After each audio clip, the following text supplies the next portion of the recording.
أعوذ بالله من الشيطان الرجيم بسم الله الرحمن الرحيم يرفع الله الذين آمنوا منكم والذين أوتوا العلم درجات صدق الله مولانا العظيم وقال النبي صلى الله عليه وسلم خيركم من تعلم القرآن وعلمه أو كما قال عليه الصلاة والسلام আল্লাহ তাআলার অশেষ শুকরিয়া আল্লাহ পাক রব্বুল আলামিন আমাদেরকে অত্র মাদ্রাসায় একত্রিত করেছে দারুল আবরার চট্টগ্রাম যে মাদ্রাসাতে একত্রিত করেছেন সেটা আল্লাহ পাক রব্বুল আলামিনের অত্যন্ত মেহেরবানি।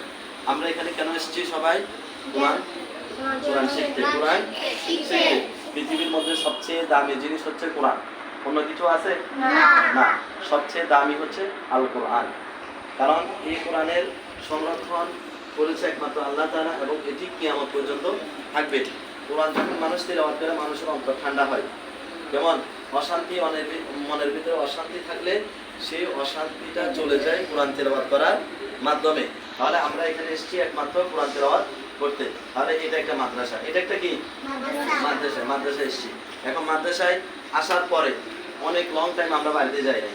কেমন? তাহলে মাদ্রাসার নিয়মতান্ত্রিক হিসেবে একটি প্রতিষ্ঠানের নিয়মতান্ত্রিকতা বজায় রাখতে ছাত্রদেরকে কিছু সময় অবসরের সময় দেওয়া হয়। ওই সময়টা হচ্ছে কেন?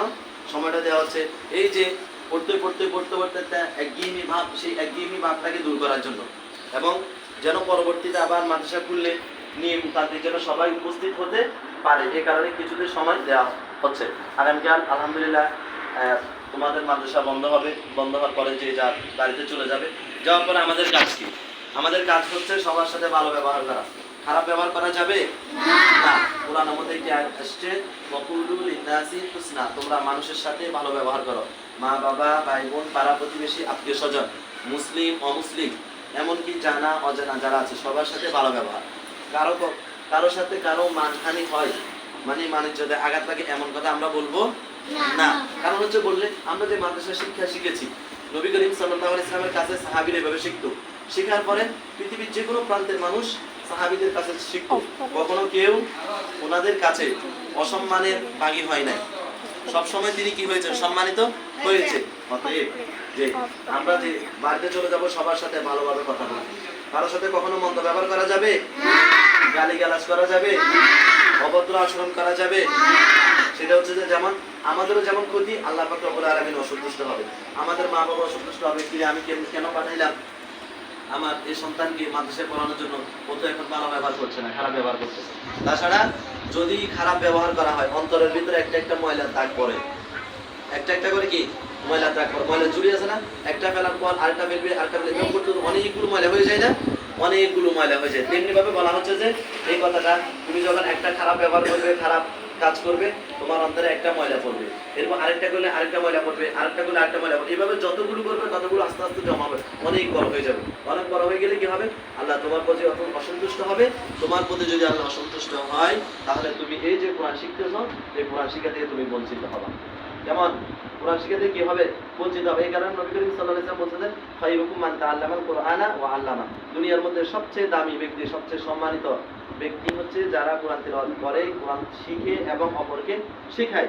যারা শিখে এবং অপরকে শেখায়, চাই কোরআন তিলাওয়াত হোক, চাই কোরআনে সেটা ব্যাখ্যা হোক, যে কোনো দিক হোক না কেন, যারা শিখে এবং শেখায় তারা হচ্ছে সবচেয়ে দামি। এই যে যারা ডাক্তার, ইঞ্জিনিয়ার, কোনো দুনিয়ার জন্য, দুনিয়াতে শেষ, দুনিয়াতেই দামি, মন্ত্রী, দুনিয়াতেই শেষ, এরপর আখিরাতে ওদের কোনো কাজ নাই। কিন্তু কোরআন তিলাওয়াত যারা করে তারা দুনিয়াতেও সম্মানিত, আখিরাতেও সম্মানিত। এই কারণে আল্লাহ এই কথাটাই কি আল্লাহ বলেছে, আর আল্লাহর কথাটা রিপিট করেছে নবী করিম সাল্লাল্লাহু আলাইহি ওয়াসাল্লাম, ইয়ারফাইল্লাহুল্লাযীনা আমানু মিনকুম ওয়াল্লাযীনা উতুল ইলমা দারাজাত। যারা তোমাদের মধ্য থেকে ঈমান এনেছে এবং যারা আল্লাহকে বিশ্বাস করে তাদের মান মর্যাদা কি সমান হতে পারে?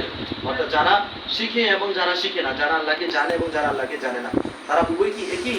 না, উভয় একই নয়। অর্থাৎ যারা শিখে তাদের সম্মানটা হচ্ছে বেশি, যারা শিখে না তাদের সম্মান হচ্ছে বোঝা যাবে। ঠিক আছে? তাহলে অতএব এই কথাটা আমাদের এখন কি মানতে হবে এবং বুঝতে হবে যে আমরা মাদ্রাসায় এসেছি, সময় দিচ্ছি এবং আমরা আরো সময় দিব। আমরা আমাদের বন্ধু বান্ধবদেরকে বলবো যারা পড়াশোনা করতেছে না বা পড়াশোনা করতেছে আগাচ্ছে না, পড়াশোনাটা অনেক পিছিয়ে, তাদেরকে আমরা বলবো মাদ্রাসা ভর্তি হওয়ার জন্য। আর না হয় আশপাশে কোনো মাদ্রাসা থাকলে ওখানে বলবো ভর্তি হওয়ার জন্য, পড়াশোনা শেখার জন্য। এই মাদ্রাসা ভর্তি হতে হবে এমন কোনো কথা নেই।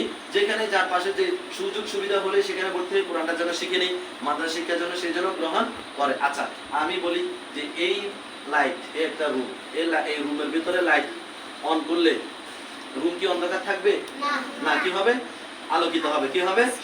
আলোকিত হবে। কিন্তু যখন লাইট যখন অফ করে দেওয়া হবে তখন রুম কি আলোকিত থাকবে?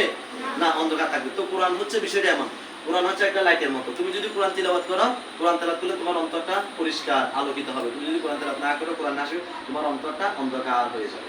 তা এখন কি তুমি ডিসিশন নাও, তুমি কি তোমার অন্তরটাকে আলোকিত করবে নাকি তুমি তোমার অন্তরটাকে অন্ধকার করে রাখবে? কোনটা করে রাখবে? আলোকিত। তাহলে আলোকিত করতে হলে কোরআন তেলাওয়াত করতে হবে, অপরকে কোরআন তেলাওয়াতের প্রতি উৎসাহিত করতে হবে। এই এতটুকু কথা। তোমরা সুস্থ থাকবে, ভালো থাকবে, বাড়িতে গিয়ে সবার সাথে ভালো ব্যবহার করবে, সুন্দর আচরণ করবে, খারাপ আচরণ করবে না। আবার মাদ্রাসা যখন খুলবে তখন সাথে সাথে মাদ্রাসায় রিটার্ন করবে। ঠিক আছে? আল্লাহ হাফেজ। এই পর্যন্ত তোমাদের সাথে আজকের সময়টুকু। ভালো থাকবে, সুস্থ থাকবে এবং সবাই সবার জন্য দোয়া করবে, আল্লাহর কাছে দোয়া করবে এটা যেন প্রতি বছর মাহে রমজান তোমরা পাও, সেটা আল্লাহর কাছে কি করবে? দোয়া করবে। ওয়া আখিরু দাওয়ানা আলহামদুলিল্লাহি রাব্বিল আলামিন। আসসালামু আলাইকুম ওয়া রাহমাতুল্লাহ। শেষ।